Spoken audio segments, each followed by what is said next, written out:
Eu quero convidar você a abrir a palavra do Senhor no livro de Mateus capítulo 4, versículo 23 e 24. Deus nos deu a honra de começarmos esse sermão na última quinta-feira.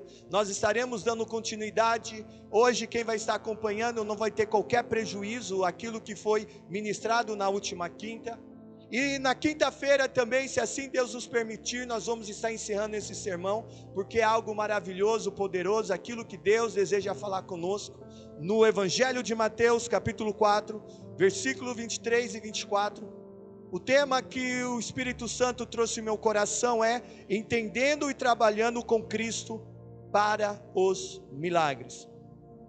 Vamos à leitura, Mateus capítulo 4, versículo 23, diz assim: E percorria Jesus toda a Galileia, ensinando nas sinagogas, pregando o evangelho do reino, e curando todas as enfermidades e males entre o povo.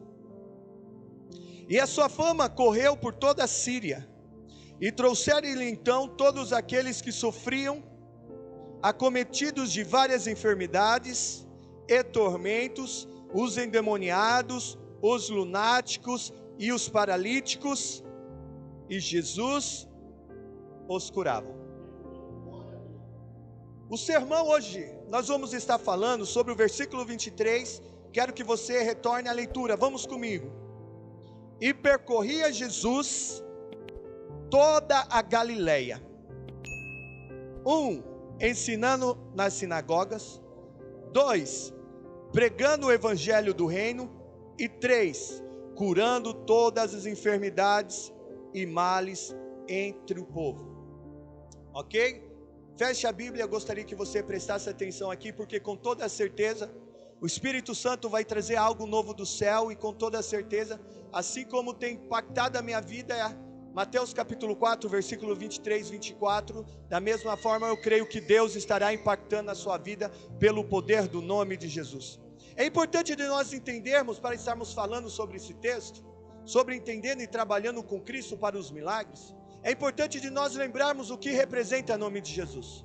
Jesus em grego significa Javé salva. Em outras palavras, no grego significa Deus salva. Todas as vezes quando nós citamos o nome de Jesus, nós estamos dizendo Deus salva. Por exemplo, nós oramos por uma enfermidade. Vou usar um exemplo de oração em nome de Jesus, enfermidade vai embora. Vocês, em outras palavras, você está dizendo: Deus me salva e manda embora essa enfermidade. Jesus Cristo significa Deus salva. Aí eu só quero fazer uma ressalva para quem infelizmente não tem o cuidado e o respeito com o nome de Jesus. Contudo, brinca o nome de Jesus.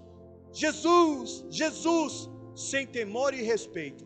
Todas as vezes que profere o nome de Jesus, nós estamos dizendo Deus salva. E a palavra diz bem clara que nós não devemos tomar o nome do Senhor nosso Deus em vão. Então tome cuidado. O Espírito me trouxe uma ilustração na quinta, eu quero usar aqui. É a mesma coisa uma criança, por qualquer motivo, por brincadeira: pai, socorro, pai, socorro, pai, socorro. A criança que não tem noção do que significa a palavra socorro, quando ela de fato estiver em apuros, quando chamar por socorro, o pai não irá socorrer. Eu lembro que eu instruí a minha filha Sofia, tudo ela gritava, tudo ela pedia ajuda, e parecia que algo muito ruim estava acontecendo.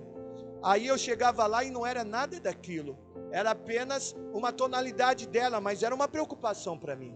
Eu falei: filha, tome cuidado, você de fato só pode chorar por aquilo que vale a pena chorar, e você só pode gritar por aquilo que de fato seja de extrema urgência, porque se você não tiver essa atenção, o pai não vai saber quando você estará chamando de fato porque precisa de um socorro, ou você está brincando. Mas pastor, nós estamos falando de Deus, com toda certeza Deus sabe.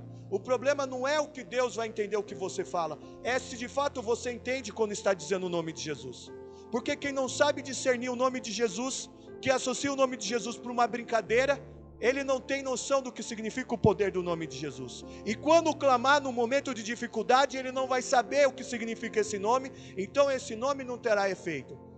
Porque se a gente olhar bem, vamos colocar o nome de Jesus, é o nome que tem todo o poder. Então eu gostaria, por parte do Senhor, fazer esse alerta à igreja, Jesus significa Deus salva. Toda vez que nós dizemos em nome de Jesus, eu estou dizendo em português, Deus salva. E a Bíblia diz, vamos continuar, Mateus capítulo 4, versículo 23, diz assim: Jesus, quer dizer aquele que Deus salva, percorreu. Percorreu é uma palavra grega, significa periago. Ou seja, Jesus ali estava percorrendo com propósito. Aí eu já quero começar a entrar naquilo que Deus deseja nos instruir. Além do nome Jesus, que devemos invocar, quando nós dizemos Jesus, estamos dizendo Deus salva. Jesus andava, Jesus percorria. Essa palavra periago, ela tem significado de que Jesus andava com propósito. Aí eu quero fazer uma pergunta, você que está aqui essa noite na igreja, ou os que nos acompanham pelas redes sociais, pelo canal no YouTube. Por qual propósito que você está na igreja? Por qual propósito você está assistindo essa ministração no canal no YouTube? Qual que é o propósito que você tem na tua vida? Uma coisa eu tenho aprendido, isso não precisa ser espiritual, é um princípio de planejamento. Para ter sucesso, a pessoa precisa ser uma pessoa planejada. Deus é um Deus de planejamento, porque em Jeremias capítulo 29, versículo 11, Deus fala que Ele é um Deus de planejamento. Ele diz, eu é que sei os planos que tenho para vós, diz o Senhor. Planos de paz, shalom. Ali significa shalom, significa paz, prosperidade, alegria, prazer, família, casamento. Ali significa um pacote de bênçãos. Pensamentos de shalom, de bênçãos, grandes bênçãos. Para vos dar o fim que vocês esperam. Porque quem não tem planejamento, quem não tem planos, quem não tem propósito, qualquer lugar é lugar. E Deus tem trazido isso à rede de homens da Igreja Deus Forte para as Nações, e temos testemunhado aqui mulheres que têm seguido esse plano de instrução. Deus tem nos colocado instrução no nosso coração para nós colocarmos lá, no nosso quarto de oração, o plano, o projeto. A instrução que o Espírito Santo nos deu era que para que os homens, junto com a sua família, orassem ao Senhor, escrevesse planos e colocasse na parede de oração. Porque aquilo significa propósito, aquilo significa foco. Quem não tem propósito, quem não tem foco, quem não se organiza, quem não se planeja, qualquer lugar é lugar para quem é desorganizado. Diga para a pessoa que está ao teu lado, quem não tem planos, quem é desorganizado, em tudo, qualquer lugar é lugar para essa pessoa. Ok? Olha para mim fazendo um favor. E aí algumas pessoas reclamam, Deus não me atende, Deus não olha para mim. Mas eu quero dizer, Deus vai olhar para quê se nem você sabe que planos? Davi dizia não diz, porque o justo ele não morre, ele descansa. Davi está vivo, aguardando a ressurreição, o arrebatamento do Senhor. Davi, ele diz assim, quando ainda estava sendo gerado no ventre da minha mãe, todos os meus dias estavam escritos no teu livro. Ou seja, Davi e Jeremias estão dizendo a mesma coisa. Deus tem planos, Deus tem propósitos.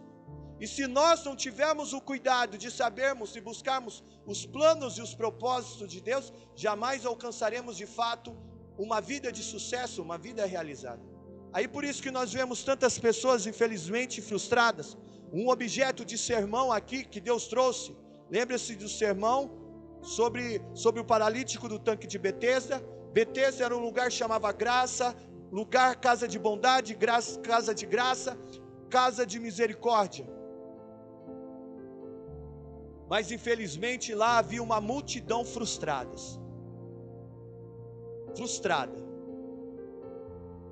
simplesmente por não entender os propósitos de Deus para a sua vida. Infelizmente hoje, algumas pessoas estão dentro da igreja, a casa de Deus, a casa da bondade, a casa de misericórdia, a casa de graça. Graça nada mais é do que favor imerecido da parte de Deus, é algo que Deus nos dá sem nós merecermos, não pelo quanto somos bons, mas por quanto Ele ser bom. E aí a gente vê tantas pessoas frustradas e sem qualquer realização.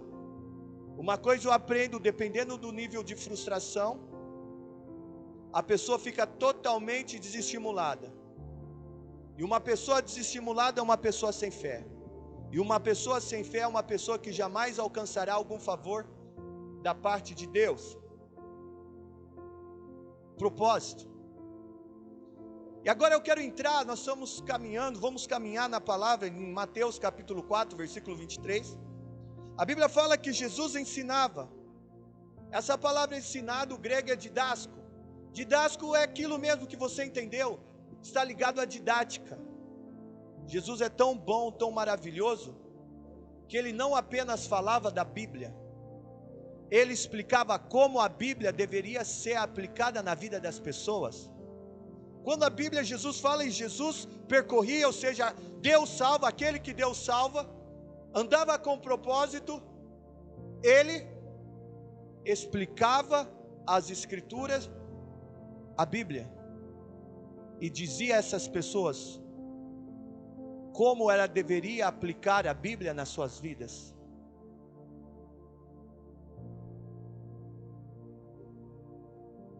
Qual que é a forma que nós, primeira forma de ensino que nós lembramos?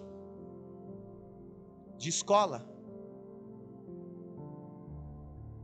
A criança, no mínimo, nós começamos logo cedo, na pré-escola, e devemos ficar no mínimo 4 horas diárias, é regular, 4 horas diárias, dedicada ao estudo. É o ensino, a criança está aprendendo, aí nós vemos também outro detalhe, para você ter um maior nível de aprendizado, para que você melhore mais, é comprovado que não basta você ficar apenas no conhecimento do banco escolar. Quando você chegar em sua casa, os professores lhe passam tarefa, para quê? Para reforçar aquilo que foi ensinado. Só que culturalmente, infelizmente, alguns ficam só no banco da escola e não trazem para casa as suas atividades. Ou quando fazem as suas atividades, que na verdade é tarefa, é reforço do conhecimento, do ensino, fazem apenas para cumprir a obrigação quanto ao professor. Poucos têm a preocupação de fato, olhar a tarefa como uma oportunidade de reforçar o conhecimento que foi compartilhado. Aí eu quero levá-los à reflexão sobre ensinamento. Se lembra que nós estamos aprendendo, entendendo, nós precisamos entender para trabalhar com Cristo para que os milagres aconteçam? Não é assim que funciona? Você entra no serviço, eles já colocam toda a atividade na tua mão? Não. Você tem um momento de adaptação no seu serviço. Você chega lá, empresas que são organizadas, grandes empresas, o reino de Deus é um grande reino maravilhoso. Uma grande empresa chega, faz o acolhimento do servidor, do funcionário, do colaborador e começa a explicar como que funciona a empresa.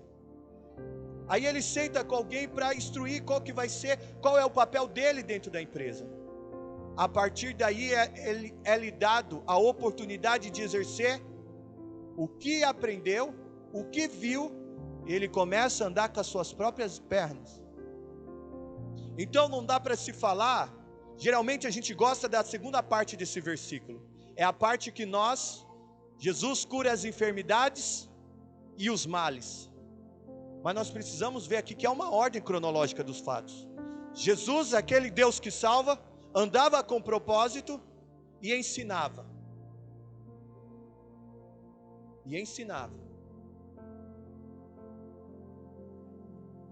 Lembre-se de Romanos capítulo 12, versículo 3. Deus deu a fé para todos nós, mas a fé que opera milagres é aquilo que está em Romanos capítulo 10, versículo 17. Que a fé vem pelo ouvir, e ouvir a palavra de Deus. Jesus fala em Marcos: se em teu coração crer e não duvidares, vos será feito. Jesus falou para a mulher do fluxo de sangue: tenha coragem, filha, a tua fé te salvou. Então você percebe que para que os milagres fluam, nós precisamos aprender os ensinamentos de Jesus. Ou seja, a palavra de Deus, ela não pode apenas ser conhecida por citação.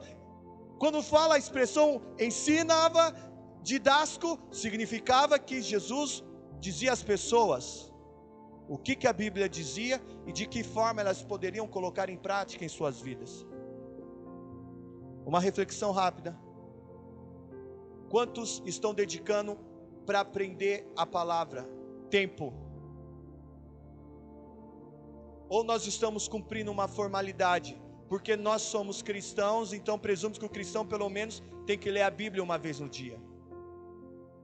Mas quem quer ler igual um aluno que apenas quer cumprir com uma formalidade, quer cumprir apenas com uma obrigação, entende, não vai ter favor nenhum. Um aluno que não se dedica ao estudo, não compreende isso, quando chegar a época de colocar em prática de fato os seus conhecimentos para que ele seja bem sucedido, se torna uma pessoa fracassada. Por quê? Porque não se dedicou ao ensino, não se dedicou ao aprendizado. E algumas pessoas estão padecendo, estão sendo derrotadas nas provações de vida, porque não sabem os princípios, não conhecem a Bíblia, ou o máximo que conhece é o Salmo 23, mas não sabe como aplicar o Salmo 23 na sua vida. E há de vir comigo, a igreja também é uma grande escola, mas não é suficiente você ficar com um sermão de quinta ou de domingo. Ou que tem privilégio, eu sou com o ministério de louvor falando sobre batalhas espirituais. Não é suficiente. É impossível você chegar no nutricionista e falar: nutricionista, eu como só 3 vezes na semana. Ela vai dizer: você vai morrer. Como que você está vivo até agora? E nós precisamos aprender com Jesus. Nós precisamos meditar o Espírito Santo. A Bíblia diz em João capítulo 14, versículo 26, Jesus fala: e eu enviarei o outro Consolador que vos fará lembrar de todas as coisas que vos tenho dito. O Espírito Santo é o grande mentor, é aquele, assim como Jesus, homem, esteve com os apóstolos, instruindo eles como orar, explicando a eles a palavra de Deus. A Bíblia diz em João capítulo 14, versículo 26, que foi dado ao Espírito Santo essa oportunidade de nos ensinar. E para ensinar tem que abrir a Bíblia, para ensinar tem que ler e tem que ouvir. Isso se requer tempo. Ok? Vamos continuar ensinando. Didasco. E a Bíblia fala que Jesus é interessante. Jesus ensinava nas sinagogas e pregava o Evangelho. Pregando o Evangelho. Pregando é um termo grego, significa queruso. Queruso nada mais é do que um arauto. Ou seja, é a pessoa designada por um rei, por um príncipe, para reproduzir fielmente toda a palavra que ele ouviu.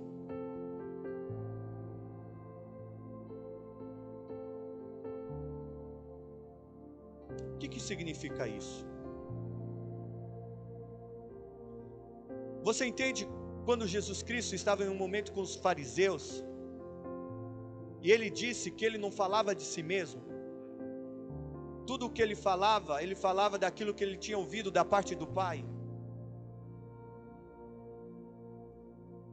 Jesus Cristo, por isso que ele é chamado em João capítulo 1, nos primeiros versículos de João capítulo 1, ele é chamado como a palavra, porque Jesus Cristo, ele pregava. Pregar nada mais é do que ser uma reprodução, uma fotocópia de algo. Aí você entende por que nós somos chamados de cristãos? Cristão no grego significa pequenos cristos, filhos de Cristo, reprodução de Cristo. E Jesus, ele pregava o quê? Ele reproduzia aquilo que vinha da parte do Pai e dizia ao povo, ele pregava o quê? Ele pregava o reino de Deus, o evangelho do reino. Sabe o que significa evangelho? Boas notícias. Ou seja, Jesus trazia, ele pregava, ou seja, Jesus trazia boas notícias do reino. Reino é uma palavra grega, significa Basileia. Basileia significa um governo que tem autoridade e poder, e é regido por um rei.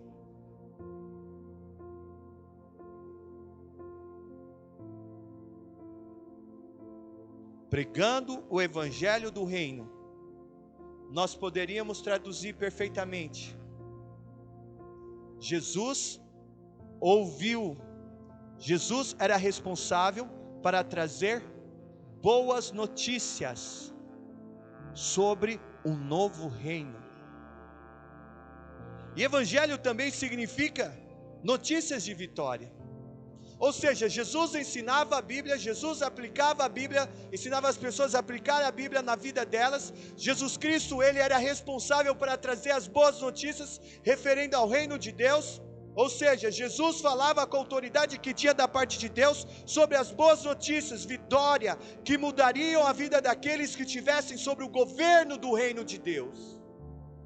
Ou seja, Jesus, se você percebe nas Sagradas Escrituras, Jesus era cercado por pessoas pobres, pessoas simples. Jesus chegava e dizia: olha, eu tenho boa notícia, eu vou apresentar um novo reino. Aí quando nós falamos sobre o reino, eu quero lembrar que um reino, vamos imaginar um reino.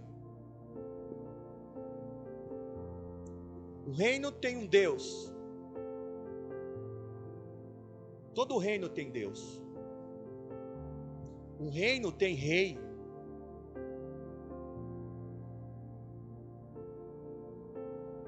Um reino tem leis. Que estabelece os deveres e direitos de quem vive naquele reinado. E um reino, ele precisa ter o quê? Políticas públicas. Um reino bem-sucedido, ele dá direito aos seus cidadãos.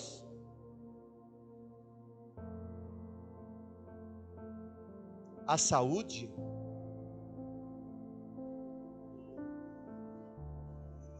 A prosperidade, a economia saudável. Políticas familiares, política de segurança, política de bem-estar. Ou seja, Jesus Cristo, ele vem, ele deixa o céu, ele vem como porta-voz dizendo aos mais simples: olha, Deus tem um plano, Deus tem um reino, Deus tem algo que vocês jamais viveram, e isso é tão real e pode ser acessível para qualquer uma dessas pessoas. Ou seja, Jesus disse que o reino de Deus era uma realidade totalmente diferente do mundo a qual as pessoas estavam vivendo. Mas isso para quem entende o que é reino de Deus. Aí você entende porque Jesus fala que a amizade com o mundo é inimizade com Deus. Não dá para servir dois senhores, ou seja, não dá para servir dois reinos.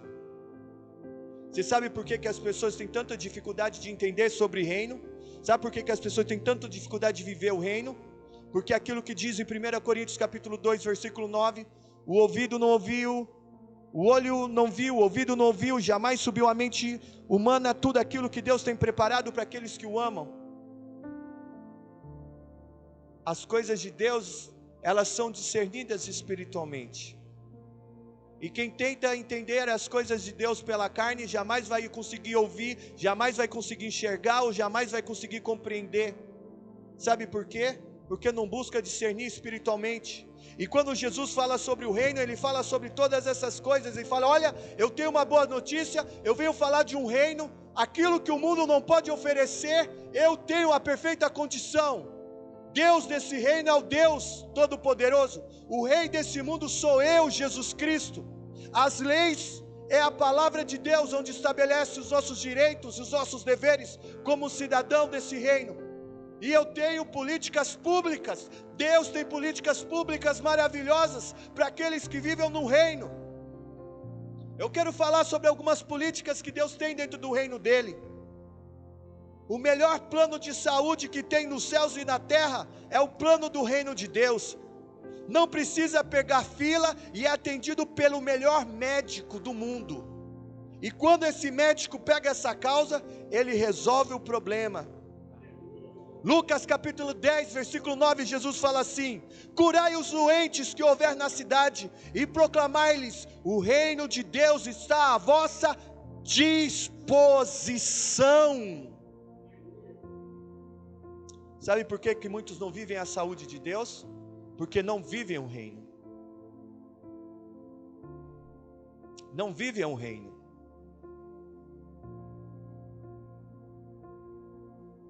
Política, o reino de Deus, ele tem uma ótima política econômica. Deuteronômio 28, versículo 11 e 12. O Senhor te concederá grande prosperidade no fruto saudável do seu ventre, nas muitas crias dos teus rebanhos, e nas colheitas abundantes da tua terra generosa, nessa terra que o Eterno, sobre o juramento a teus pais, prometeu dar-te. O Senhor te abrirá abrirá o céu, o depósito do seu tesouro, para dar a chuva à sua terra no seu tempo, para abençoar todas as obras de tuas mãos. Emprestarás a muita gente, porém tu não tomarás emprestado. Política do reino. Quem está debaixo do governo do reino, quando Jesus pregava o reino, ele estava dizendo isso: eu tenho saúde, eu ofereço uma vida econômica saudável. Filipenses 4,19 diz: mas o meu Deus suprirá todas as vossas necessidades, em conformidade com as suas gloriosas riquezas em Cristo Jesus. Aonde que o mundo oferece isso? Quem consegue compreender o reino de Deus, pregava o reino, significa que Jesus trazia boas notícias para os mais simples. Você sabe por que os mais simples vêm para o reino de Deus? Eu já preguei sobre isso aqui, porque a maioria são pessoas pobres, desfavorecidas. Porque o rico, ele acha que ele tem o melhor plano de saúde. O rico acha que ele tem a estabilidade, ele tem toda a estabilidade financeira, ele não depende economicamente de Deus.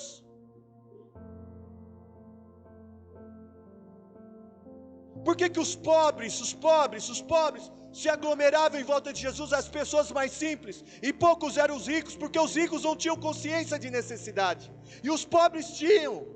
O reino de Deus nos oferece políticas públicas diferentes, nos oferece uma vida que nenhum prefeito, governador ou presidente da república tem condição de nos dar. Aí você sabe por que não vive no reino? Por que não vive isso? Porque não vive o reino. Alguns não vivem, quem não entende não vive. Isso eu estou falando de reino, é o plano de Deus.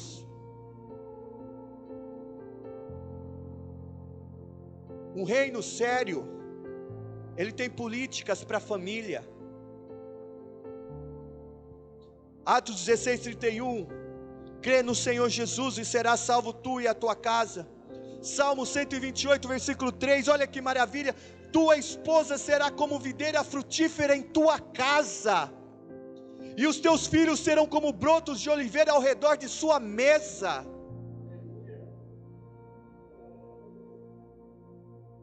Videira.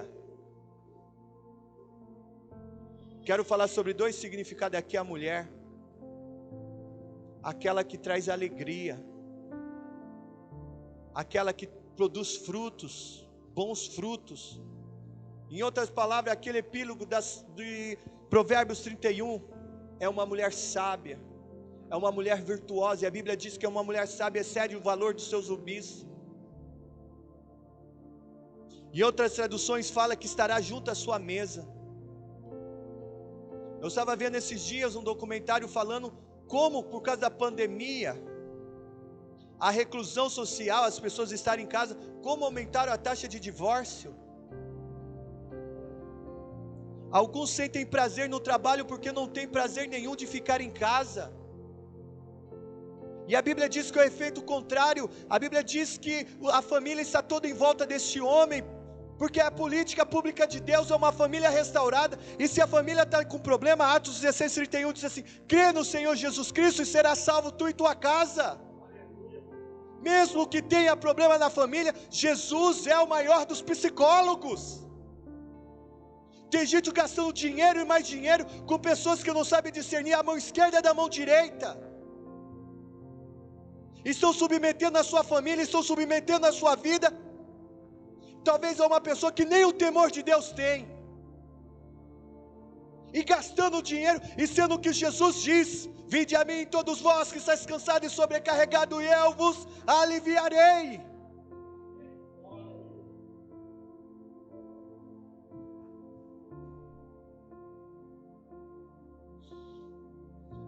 O reino tem políticas públicas de segurança.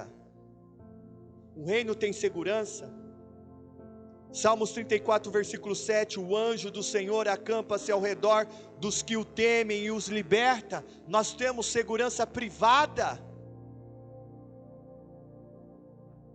E não é seres humanos, é o anjo do Senhor. Olha o que diz Provérbios 14, 26: aquele que teme o Senhor é abençoado com todo amparo e segurança. Toda segurança. Aí você está feliz porque você está seguro? Eu vou ler a parte B desse versículo. Também os seus filhos. Aleluia, xaralabassoricandalaralabacheias. E a mulher, por que não cita a mulher? Porque é simples, é uma só carne. Se protege o homem, está protegida a mulher, porque é só uma carne diante do Senhor. Aonde que existe segurança pública, que nos dá esse nível de segurança, além de ter um anjo, o próprio Deus se compromete: eu vou dar toda a segurança.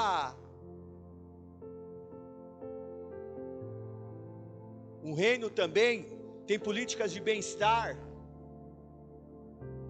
Salmos 34, versículo 8 fala assim: provai e vede como o Senhor é bom, como é feliz o homem que nele se abriga. Aleluia. Aí você entende por que as pessoas elas começavam a chegar em Jesus? Porque Jesus ensinava como colocar em prática os ensinamentos bíblicos. Você em algum momento já tinha pensado sobre isso? O que o reino é? Nesse reino de Deus, Deus é Deus. Por isso que Deus diz que Jesus é rei, porque Deus é acima de reinado. Nesse reino, Jesus é o rei. E esse reino foi dado a todos. A todos. Aí essas pessoas aprenderam tudo isso, entenderam tudo isso, e percorria Jesus, e Jesus, aquele que Deus salva, andava com propósito em toda a Galileia, ensinava as pessoas a colocar em prática toda a palavra de Deus no seu dia a dia, pregando o evangelho do reino, ou seja, mostrava a eles que o reino de Deus era algo totalmente diferente que aquilo que o mundo poderia fazer, poderia oferecer. Lembre-se de um termo que Jesus fala: deixo-vos a paz, a minha paz não vos dá, deixo-vos a paz, a minha paz vos dou, não vou lá como o mundo vos. Você sabe aquela paz significa? Ela é sinônimo de shalom. Aquilo é paz, não é só paz interior. Está ligada à salvação, prosperidade, alegria. Ou seja, Deus tratando tudo no todo do ser humano, dando tudo aquilo que o ser humano precisa. Ou seja, deixo-vos tudo o que você precisa. Tudo o que você precisa eu te dou, e o mundo não pode te dar. Irmão, eu fico pensando como tem pessoas ainda que se enganam com o mundo. Já vou explicar por que muitas pessoas às vezes não conseguem enxergar tudo isso que eu estou dizendo, que o Espírito está dizendo. Aí vamos ver, depois que as pessoas ouviram tudo isso de Jesus, aí o que acontece? E curava os enfermos.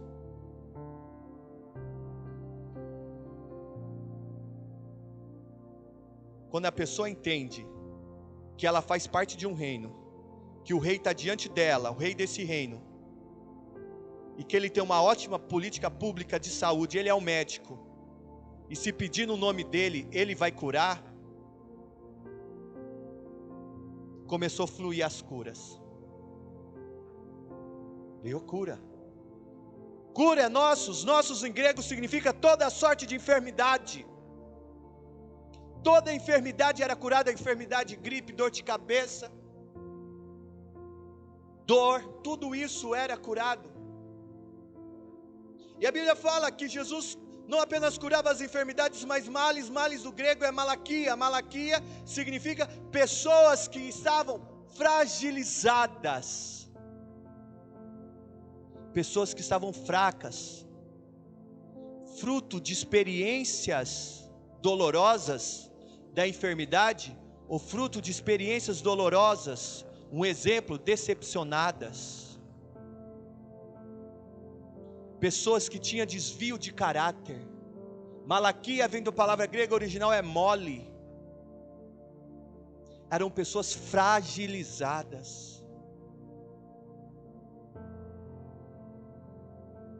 Quantas vezes nós nos sentimos frágeis, sós, abandonadas, sem proteção, sem expectativa? Alô, você entende por que Jesus ajudava essas pessoas e ajudava as pessoas enfermas? Porque elas entendiam que elas não tinham isso. Elas entendiam que o mundo que elas viviam jamais poderia alcançar tudo aquilo que o reino poderia dar através de Jesus. Jesus pregava o reino, Jesus ensinava as pessoas a aplicar a palavra de Deus no dia a dia, e isso gerava fé no coração das pessoas, e essas pessoas desejavam entrar no seu reino. Imagina uma pessoa doente, uma pessoa totalmente quebrada emocionalmente, totalmente fragilizada financeiramente, fragilizada emocionalmente, debilitada por causa da doença. Aí vem um homem, Jesus Cristo, significa, quando ele diz Jesus, significa Deus salva. Ele diz: olha, eu tenho um reino, boas notícias para você. Se você entrar debaixo do governo desse reino por mim, você terá tudo aquilo que o reino tem para oferecer. E as pessoas, sabem o que gerava isso? Fé. As pessoas acreditavam nisso, e por isso que Deus curava tanto enfermidade física, como problemas emocionais, porque as pessoas entendiam. Aí eu vou te dar um alerta, isso aqui é para cristão, presta atenção, ou se você não é cristão, serve para você também. Sabe como que faz para entrar no reino? Um versículo antes, 4,17, Jesus fala assim: daquele momento em diante passou a pregar e a dizer: arrependei-vos, porque é chegado o reino dos céus. Sabe o primeiro passo para entrar no reino? Diga, o primeiro passo para entrar no reino é arrependimento. Diga para o seu irmão: arrependimento. Você quer entrar no reino? Você quer viver no reino? Nós precisamos ter arrependimento, e isso é todo dia, ok? Então você viu que Jesus pregava o arrependimento para entrar no reino. É preciso arrependei-vos, porque é chegado o reino de Deus. Ou seja, você precisa se arrepender para você entrar no reino. Sabe o que é arrependimento? É uma palavra grega chamada metanoia. Sabe o que significa metanoia? Mudança de mente. Mudança de mente. Desejo e ação de mudar, de querer mudar. O desejo e ação de mudar o seu jeito de viver.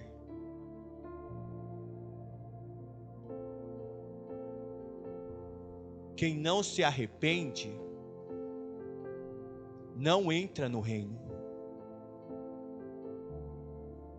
Você sabe o que significa, em outras palavras, arrependimento? Significa mudar a mente. É olhar para a vida que tinha e olhar assim: eu não quero mais viver isso.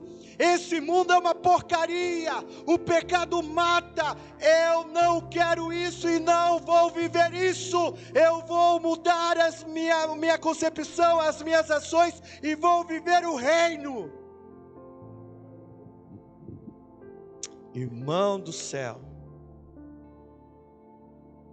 o que tem de pessoa que canta como crente, que fala como crente, que vive como crente, mas não está no reino de Deus. Não vive o reino. São pessoas inconstantes. São pessoas amarguradas. São pessoas que vivem criticando tudo e todos, e sempre tem a necessidade de mudar a igreja. Não consegue ter uma consistência, porque não existe o arrependimento. Arrependimento é olhar e dizer: chega, eu não quero mais isso para a minha vida. Acabou o mundo. Por isso o arrependimento é diário. Todos os dias nós vemos como o mundo é terrível, as trevas é terrível, o pecado é terrível. E o que tem de pessoas que falam como crentes, vivem como crentes, cantam como crentes, estão indo para o inferno, porque não tem uma vida de arrependimento. Enquanto não entender que o mundo não presta, que de fato o que deve ser valorizado e deve ser vivido é o reino, jamais vai viver a política de saúde, segurança, de bem-estar familiar, de segurança, de prosperidade, jamais. Sabe por quê? Porque não quer mudar. Lembre-se porque eu falei que os ricos têm dificuldade, alguns ricos têm dificuldade. Jesus falou: é mais fácil um camelo passar pelo fundo de uma agulha do que um rico entrar no reino. É simples, porque o rico não quer mudar, ele acha que tudo que ele tem é suficiente para ele. Enquanto não houver o desejo de arrependimento, de mudança, não vive-se o reino. Você sabe por que eu vou pessoalizar? O Espírito Santo está falando com você. Você sabe que é com você. Sabe por que você tem tanta dificuldade de ficar na igreja? De ter uma constância? Porque não se arrependeu. Porque quem se arrepende muda, é metanoia, mudança de mente, de ações.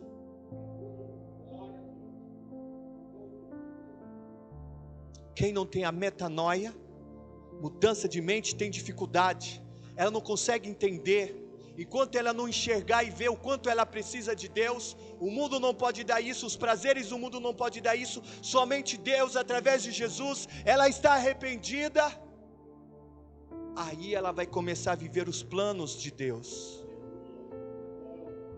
Mas enquanto a pessoa não entender, ela não olhar para ela e ver que ela é uma miserável pecadora, que ela é cheia de falhas e debilidades, não importa o quanto tempo está na igreja, o quanto tempo profere uma fé cristã, ela jamais vai viver. Para mim, se isso não acontece, mas se um daqueles que se diziam cristão, que hoje estão no inferno, pudesse voltar e falar sobre a pregação do arrependimento, seria um dos maiores sermões que haveria na face da história. Porque elas sabem que a ausência de arrependimento leva-as ao inferno. Frequentar a igreja não é sinônimo de estar no reino. Ser batizado numa igreja não é sinônimo de alguém que está no reino. Frequentar uma igreja, cantar como igreja, ser amigo de uma igreja, ser amigo de alguém da igreja, não lhe faz do reino.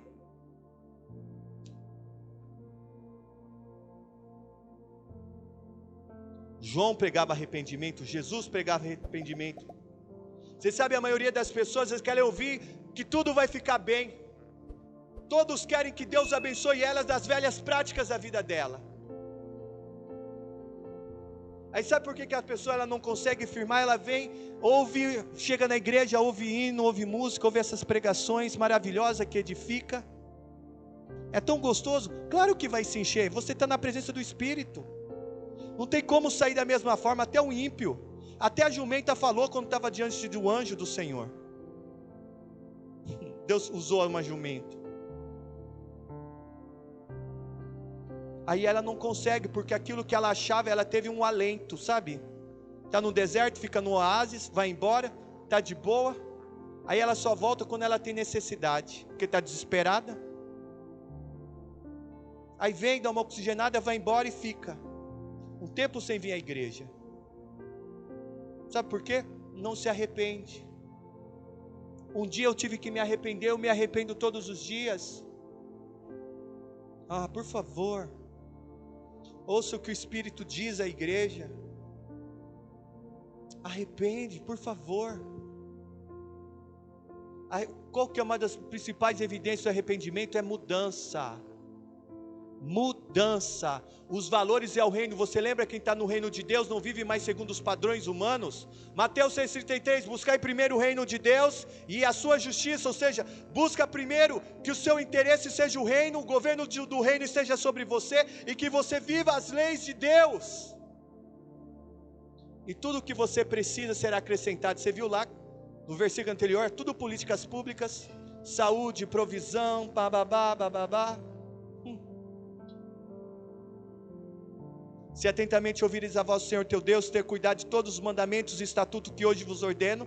Deuteronômio 28, versículo 1, versículo 2 diz assim: e essas bênçãos virão e te... Você estando no reino de Deus, você tem tudo isso. Aí as pessoas ouviam sobre isso, pregando o evangelho do reino. As pessoas aprenderam, como vocês estão aprendendo, a colocar em prática a palavra de Deus. Aí começou a ser curada. Pessoas que tinham problema de desvio de caráter, desvio moral, malandro, corrupto, vagabundo, todos começaram a ser curados, porque viram como era miserável a vida deles, e somente o reino poderia dar uma vida que eles não tinham. Enquanto o pecador não se sentir infeliz com a vida que ele tem, insatisfeito, ele jamais vai se arrepender e vai buscar um reino, um outro reino.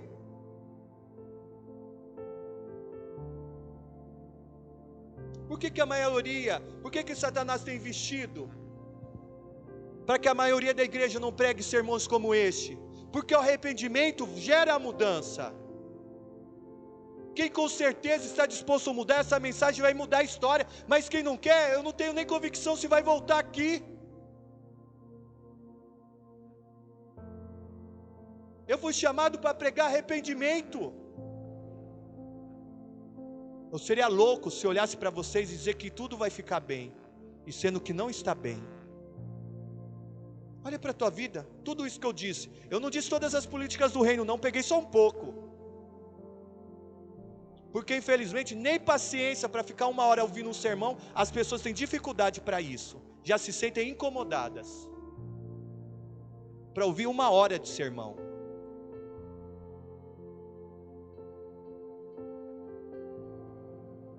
Você vive isso? Seja sincero com você.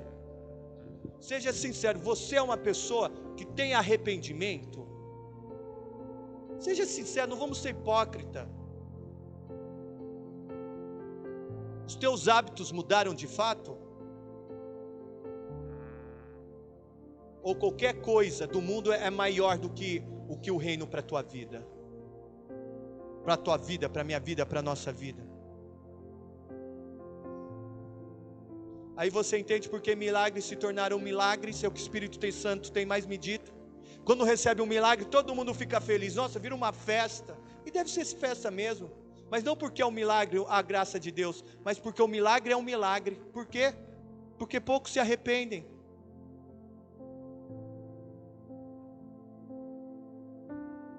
pouco de fato estão comprometidos com o reino.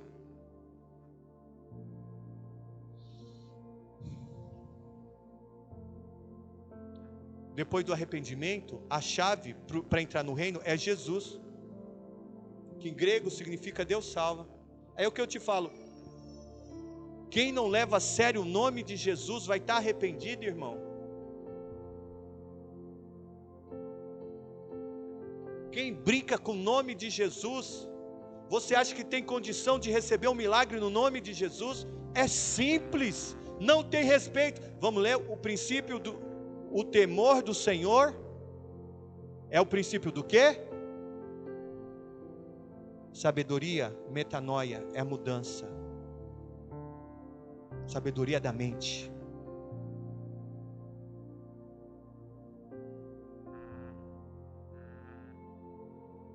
Jesus, arrependimento e Jesus. Arrependimento e Jesus. Porque Deus amou o mundo de tal maneira que deu o seu Filho único, para que todo aquele que nele crê não mas tem a vida, mas tem o reino de Deus, políticas públicas, prosperidade, alegria, prazer, família, saúde. Aí eu fico aterrorizado, crente confessando doença.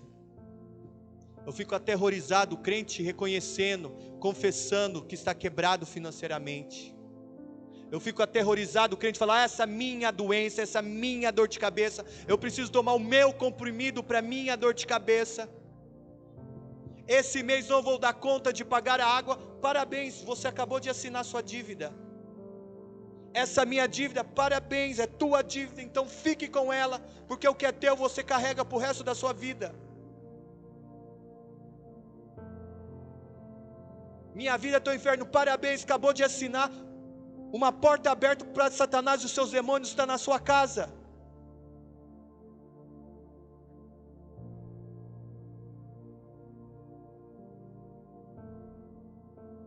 Quer ver uma coisa, muitas vezes fala? Como funciona? Satanás funciona dessa forma.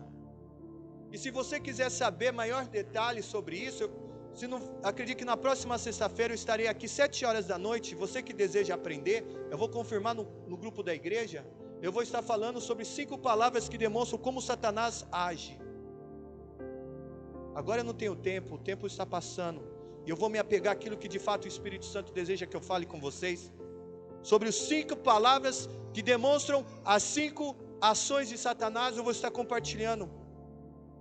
Vou estar informando no grupo da igreja, eu estou ministrando com louvor sobre batalhas espirituais, e eu vou abordar sobre isso com eles, e eu vou estender o convite no grupo da igreja a quem tem o interesse de aprender. Ok? O reino de Deus é oferecido de forma gratuita, pela graça. E o reino de Deus não é para quem está feliz com o mundo, ou está confortável com o mundo. Leia-se mundo, pecado. Mas sim pessoas que estão insatisfeitas com a sua atual situação de vida. Pela fé, quando ouve toda essa mensagem, ela deseja viver, ela deseja e decide viver uma nova vida, a qual somente o reino de Deus pode lhe dar. E entende que isso se dará através do arrependimento, será uma mudança de mente e uma mudança das suas ações. E isso será através do nome de Jesus. Quero convidar você a se colocar de pé. Pode deixar continuar aqui.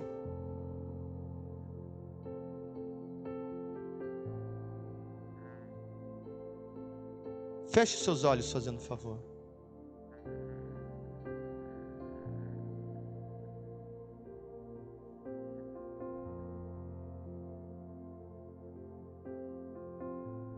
Quinta-feira que vem eu vou continuar falando ainda, o versículo 24, tem muita revelação ainda. Eu só falei do 23, não falei do 24 ainda. Se assim Deus permitir, na próxima quinta-feira eu estarei compartilhando sobre isso. Olhe para dentro de ti. Pede para o Espírito Santo mostrar a você. Você de fato está dentro do reino? Ou você está do lado de fora vendo o reino? Arrependimento é mudança de mente e mudança de ações. Só o arrependido e quem de fato serve a Jesus entra no reino. Ver reino, cantar reino, viver com os membros do reino não lhe dá garantia de reino. Um exemplo: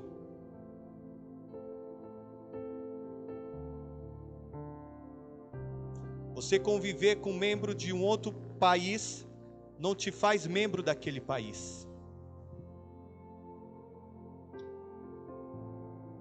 Se você vai para a Itália, você pode viver como italiano, você pode falar como italiano, mas se você não tiver a carta, a dupla cidadania, a cidadania italiana, jamais você vai poder dizer que você é um italiano.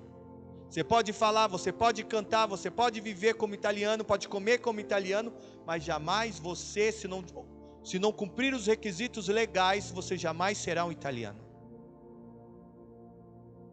Requisito é arrependimento, insatisfeito e deseja mudar a sua mente. Característica do arrependido: não volta à velha prática. A sua prioridade é outra, o seu interesse é outro. Não é os interesses que antes o afastava de Deus, ou que colocava-se acima de Deus, é algo acima de si. Paulo diz: se julgássemos a nós mesmos, nós nunca seríamos julgados. Olha para dentro de você, olha para a tua casa. Você tem saúde na sua casa? Você é feliz? Seja sincero. Você se acha uma pessoa próspera? Você se acha ou de fato você é? Você acha que é saudável ou você é saudável? Você tem uma família ou você acha que você tem uma família? Porque tem gente que só tem de papel, mas dentro de casa é um inferno. Quer mudança? A palavra é arrependimento. E eu quero orar com você neste momento, onde você está. Isso é uma decisão pessoal, não vai ser pela minha imposição de mão que vai mudar isso na tua vida. É o arrependimento na tua vida e o desejo de servir a Jesus que vai mudar quem você é e como está a sua casa essa noite. A cura vai vir naturalmente quando você entende e aplica isso na sua vida, como Jesus ensinava e pregava o evangelho do reino. Os milagres vão fluir, tudo que o reino tem preparado vai fluir naturalmente sobre a tua vida. A Bíblia fala sobre o poder da confissão. A Bíblia diz: com o coração se crê, Romanos 10, 9, e com a boca se faz confissão. Não existe a oração do arrependimento com a mente. Deus fala que aquele que me confessar diante dos homens, eu confessarei diante do meu Pai que estás no céu. Senhor, meu Deus e meu Pai, eu te agradeço por essa palavra. E eu sei que muitos milagres o Senhor deseja fluírem em nós e através de nós. Eu sou muito grato. E eu sei que a chave, Senhor, é o arrependimento. É o desejo, é a mudança de mente, é o desejo e a decisão de mudar. É algo que fluidamente reflete nas nossas ações e decisões. Espírito Santo, eu sei como o Senhor diz a Zorobabel, eu sei que isso não será por força nem por violência, mas é um trabalho seu, Espírito Santo. Eu apenas fui, Senhor, o pregador. Eu apenas reproduzi aquilo que ouvi da tua parte aos teus filhos. E lhe peço, Espírito Santo, continue fazendo uma obra linda. Que de fato o arrependimento seja algo na nossa vida. Seja de fato algo presente. E não algo que somente nós conhecemos da teoria. Porque como o Senhor diz, se a vossa justiça não exceder dos fariseus, não se exceder a dos fariseus, jamais viveremos o teu reino. Por isso, meu amado Espírito, que essa palavra fique gravada no coração. Eu lhe peço, como tua palavra diz, é o Senhor que dá crescimento. E eu sei, Senhor, que vidas estão sendo impactadas como a minha foi nesse momento. Sido nesses dias por essa palavra. E eu declaro em nome de Jesus, que o Deus de paz já esmagou Satanás debaixo dos nossos pés. Todos aqueles que estão confessando, se arrependendo, Senhor, eu sei que as promissórias de Satanás estão sendo rasgadas. E estão sendo nesse momento patrolado pelas forças espirituais dos céus. Toda a obra de Satanás. Aquele que está confessando a Ti, Senhor, nesse momento em arrependimento, enfermidade vai embora com todos os seus sintomas em nome de Jesus. Pessoas que estão fracas emocionalmente, estão quebradas emocionalmente, que estão quebradas financeiramente, que estão se arrependendo agora, em nome de Jesus, pelo nome de Jesus. Ouça, Satanás, vai embora, espírito imundo, com todos os seus sintomas, em nome de Jesus. Porque a tua palavra diz, Senhor, que se o Filho vos libertar, verdadeiramente sois livres. E a tua palavra diz, conhecereis a verdade, e a verdade vos libertará. Nós conhecemos a verdade, nós invocamos a verdade, declaramos libertos e livres pelo nome de Jesus. Amém. Graças a Deus.